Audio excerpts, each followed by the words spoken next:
Nigerian fans at the FIFA Fan Fest in Sao Paulo, Brazil.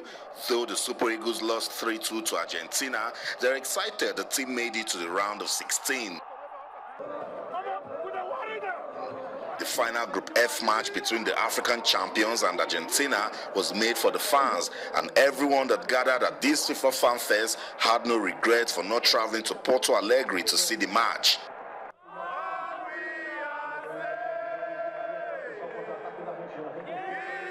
As expected, Nigerian fans were not quiet. At moments after asking for more goals, Ahmed Musa leveled up 2-2. It brought joy to these football fanatics.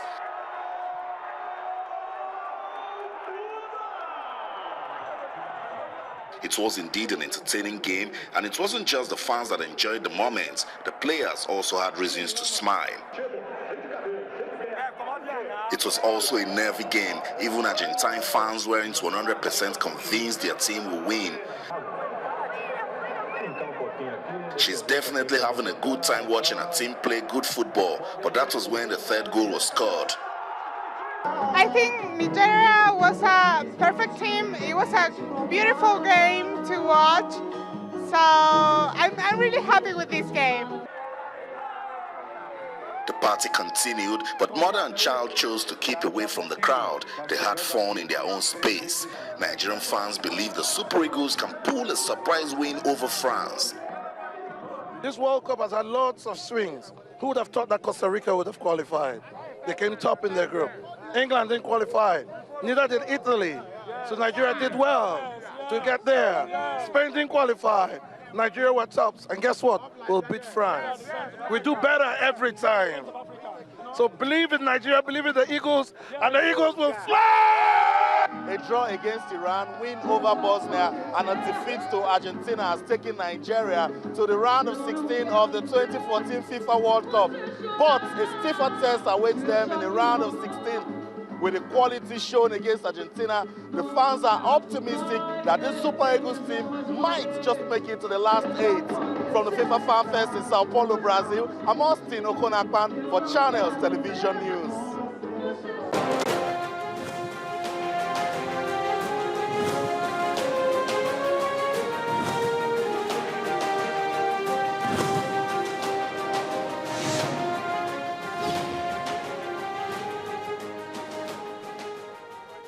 Is definitely set, and of course for the Super Eagles, they are off to Brazil. They will be leaving Brazil 2 p.m. their own time to prepare for the game against France on Monday. That will be, if they beat France, definitely they will be in the quarterfinals for the very first time, and that will be historic. And of course, Algeria, they're making history, qualifying for the knockout stage at the FIFA World Cup for the very first time in their history. Well, also on the program, we'll be talking about this man, Roger Federer. Of course, he's setting his sights on a historic Wimbledon title. These are more, of course. Tayo Salam will be joining me much later on the program. Well, I'm Cecilia Morogba, and of course, you're watching Sport This Morning, broadcasting live from Lagos. And let's get started with the Super Eagles. We'll be talking with the media officer much later also on the program, simply because news reaching us from their own camp is the fact that they did not train yesterday. Well, we don't really know what's happening, but the media officer will definitely give us details of that. And also, Victor Moses, he has returned to training after a few times of missing, and there are actually some speculations in the media that he's having issues with Coach Stephen Keshi. But Coach Stephen Keshi actually came up to say yesterday that, look, he's not having any issues with him. But the problem is he had a knock, and of course, he returns to training on Wednesday. And for the Super Eagles, after failing to train just that yesterday evening, they said there was actually a meeting going on between the Super Eagles of Nigeria and, of course, the Nigerian Football Federation on what?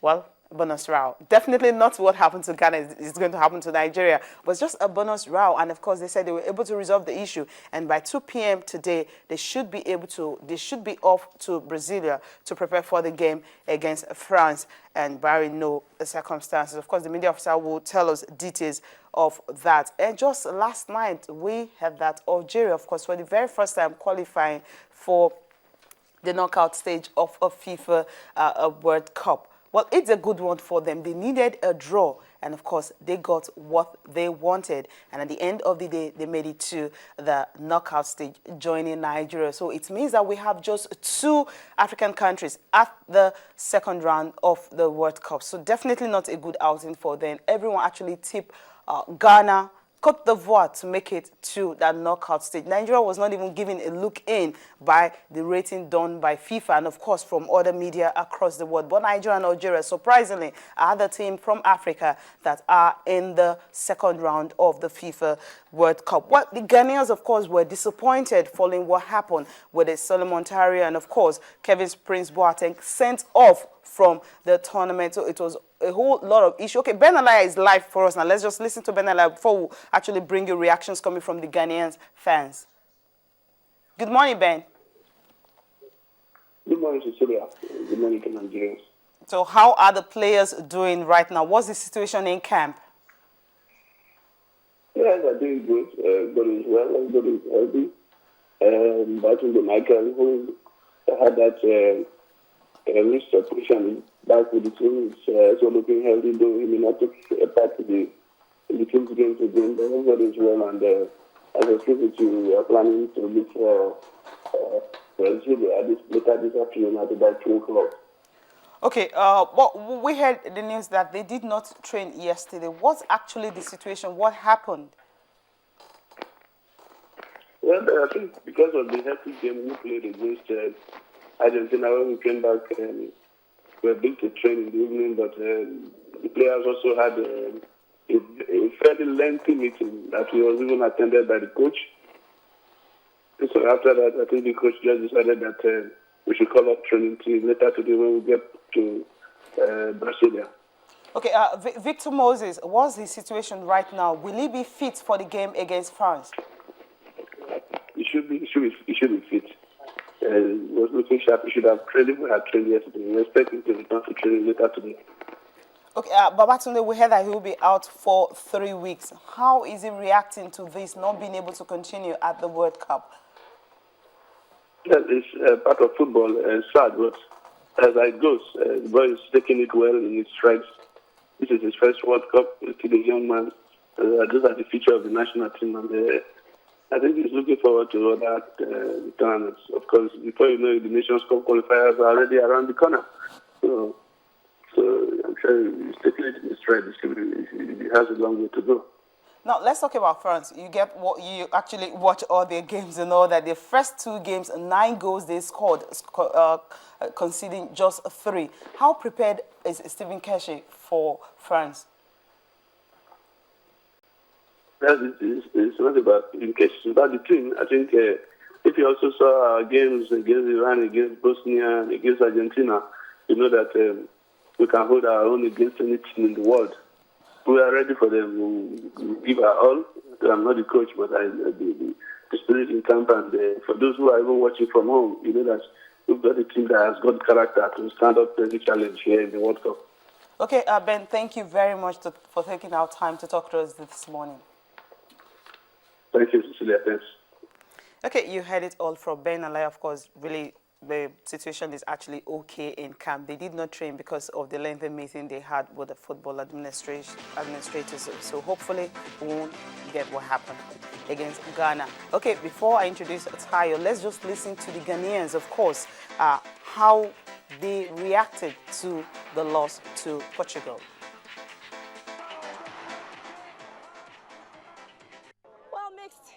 We have mixed feelings. We are happy we participated in the tournament. It's been a good tournament. Unfortunately, we have to go home, but that's football. Somebody wins, somebody loses. This time, but we'll be back, as they said. We all want to know what really happened and what got them sent home. We obviously wanted them on the pitch, but you know, we can't go into that. There's a lot of what ifs on every team, right? And that's just one of the things we had to deal with this World Cup. 100%. Makes a difference, man. When you have one of your best players on the sidelines, you know, you always think you could have done a little bit better, right?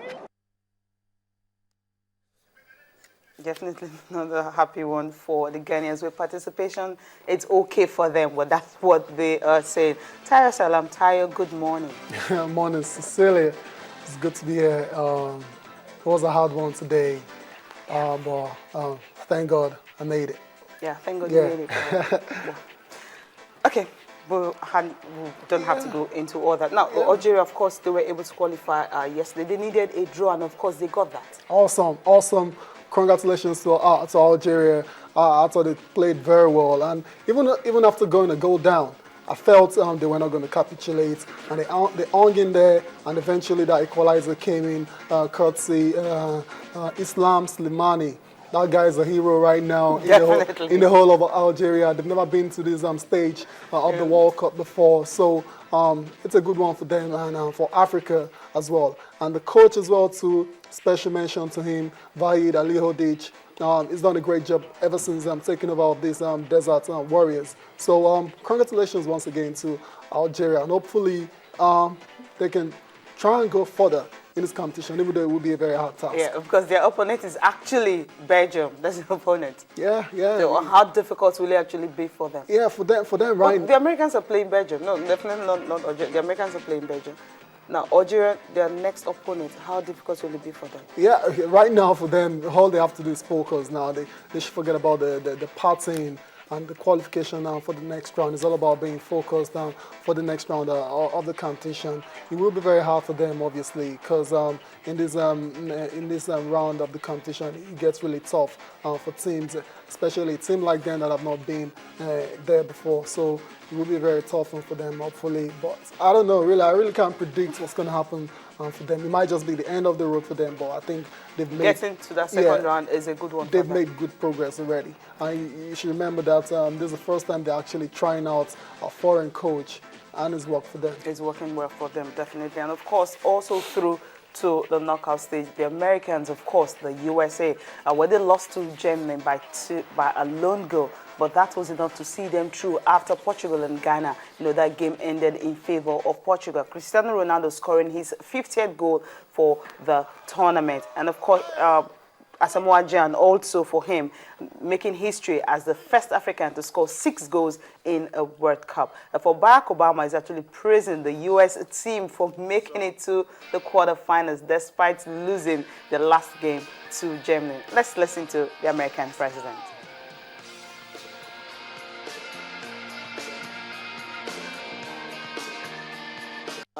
I have to begin by congratulating our U.S. soccer team, Team USA, for advancing next round of the World Cup. USA. We